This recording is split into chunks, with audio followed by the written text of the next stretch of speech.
Tehran. शहर की रोशनियां अब भी चमक रही हैं, लेकिन हवा में एक अजीब सी खामोशी महसूस हो रही है। गवर्नमेंट डिस्ट्रिक्ट के बाहर मिलिट्री व्हीकल्स खड़े हैं। ईरानी स्टेट टेलीविजन पर एक इमरजेंसी ब्रॉडकास्ट चल रहा है, एक ऐसी खबर जो सिर्फ ईरान नहीं बल्कि पूरे मिडिल ईस्ट की सियासत को बदल सकती है।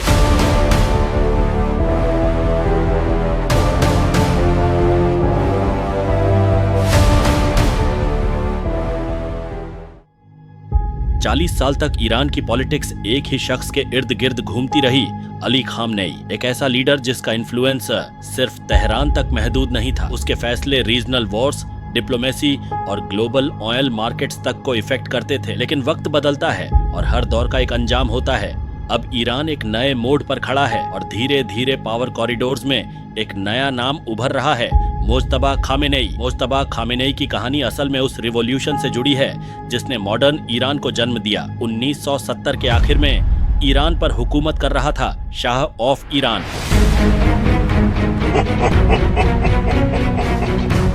शाह की गवर्नमेंट पावरफुल थी और वेस्टर्न कंट्रीज उसे मिडिल ईस्ट का एक इम्पोर्टेंट एलाई समझती थी। मॉडर्नाइजेशन प्रोजेक्ट्स चल रहे थे, लेकिन सोसाइटी के अंदर नाखुशी बढ़ती जा रही थी।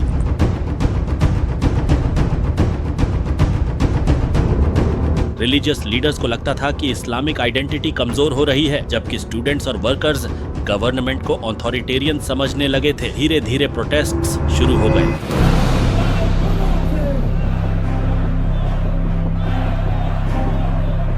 पहले छोटे डेमोन्स्ट्रेशंस हुए, फिर हजारों लोग सड़कों पर आ गए और फिर लाखों।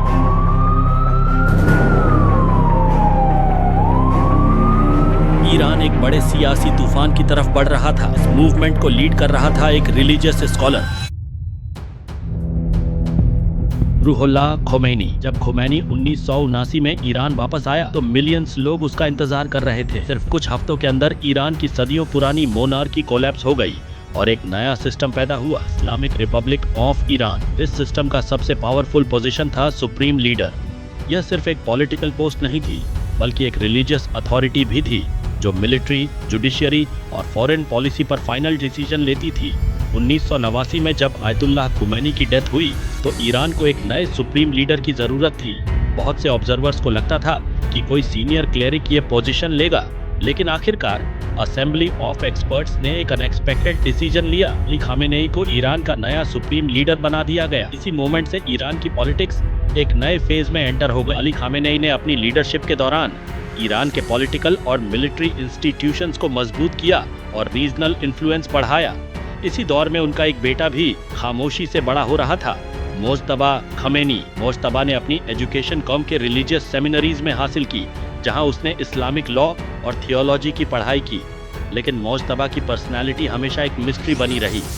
वह मीडिया से दूर रहता था, पब्लिक स्पीच बहुत कम देता था और अक्सर पर्दे के पीछे काम करता था। इसी वजह से उसके बारे में स्पेकुलेशन और भी ज्यादा बढ़ता गया। कई एनालिस्ट्स का कहना था कि 2000 के दशक तक मुज्तबा ईरान के पावर स्ट्रक्चर के अंदर एक इम्पॉर्टेंट रोल प्ले कर रहा था, खास तौर पर मिलिट्री और पॉलिटिकल नेटवर्क्स के साथ कनेक्शंस के जरिए। 2009 में ईरान एक और क्राइसिस का सामना कर रहा था, जब प्रेसिडेंशियल इलेक्शन के बाद प्रोटेस्ट्स शुरू हो गए। तेहरान की सड़कों पर मिलियंस लोग निकल आए और इलेक्शन रिजल्ट्स को चैलेंज करने लगे। इस मूवमेंट को ग्रीन मूवमेंट कहा गया। सिक्योरिटी फोर्सेस ने प्रोटेस्ट्स को कंट्रोल कर लिया, लेकिन इस क्राइसिस के दौरान एक बार फिर मुज्तबा खामेनेई का नाम पॉलिटिकल डिस्कशंस में आने लगा। कुछ रिपोर्ट्स का कहना था कि वह डिसीजन मेकिंग सर्कल्स के करीब था, लेकिन मुज्तबा ने कभी भी मीडिया के सामने अपने पॉलिटिकल रोल को ओपनली एक्सप्लेन नहीं किया। साल गुजरते गए और ईरान कई चैलेंजेस का सामना करता रहा, सैंक्शंस, रीजनल कॉन्फ्लिक्ट्स और ग्लोबल पॉलिटिकल प्रेशर। लेकिन तेहरान के अंदर पावर का स्ट्रक्चर काफी हद तक स्टेबल रहा। इसी सिस्टम के अंदर मुज्तबा खामेनेई का इन्फ्लुएंस धीरे धीरे बढ़ता गया। कुछ ऑब्जर्वर्स का कहना था कि वह अपने पिता के ट्रस्टेड एडवाइजर्स में से एक बन चुका है। और आज जब ईरान एक नए सियासी चैप्टर की तरफ बढ़ रहा है, दुनिया के कई एनालिस्ट्स एक ही सवाल पूछ रहे हैं, क्या मुज्तबा खामेनेई भविष्य में ईरान की लीडरशिप का सेंट्रल फिगर बन सकता है? ये कहानी सिर्फ एक फैमिली की नहीं है, ये कहानी है पावर पॉलिटिक्स और आइडियोलॉजी की।